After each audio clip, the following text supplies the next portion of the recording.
ಕೇಂದ್ರ ಸರ್ಕಾರ ಜಾರಿಗೆ ತಂದಿರುವ 3 ನೂತನ ಕೃಷಿ ಕಾಯ್ದೆಯನ್ನು ಹಿಂಪಡೆಯದೆ ವಾಪಸ್ ಹೋಗಲ್ಲ ಅಂತ ದೆಹಲಿಯಲ್ಲಿ ರೈತರು ಪಟ್ಟು ಹಿಡಿದು 1 ತಿಂಗಳಿನಿಂದ ವಿವಿಧ ರೀತಿಯಲ್ಲಿ ತೀವ್ರ ಪ್ರತಿಭಟನೆಯನ್ನ ಮಾಡ್ತಾನೆ ಇದ್ದಾರೆ.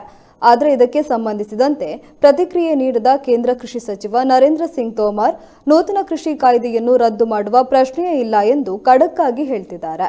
ರೈತರ ಬೇಡಿಕೆಗಳಿಗೆ ಸಂಬಂಧಿಸಿದಂತೆ ಈಗಾಗಲೇ ಹಲವಾರು ಬಾರಿ ರೈತರೊಂದಿಗೆ ಸರ್ಕಾರ ಸಭೆ ನಡೆಸಿದ್ರೂ ಇಲ್ಲಿ ತನಕ ಸಭೆ ತಾರ್ಕಿಕ ಅಂತ್ಯ ಕಾಣಲಿಲ್ಲ. ಹೀಗಾಗಿ ಇಂದು ಮಧ್ಯಾಹ್ನ 2 ಗಂಟೆಗೆ ಮತ್ತೊಂದು ಸುತ್ತಿನ ಮಾತುಕತೆ ನಡೆಯಲಿದೆ.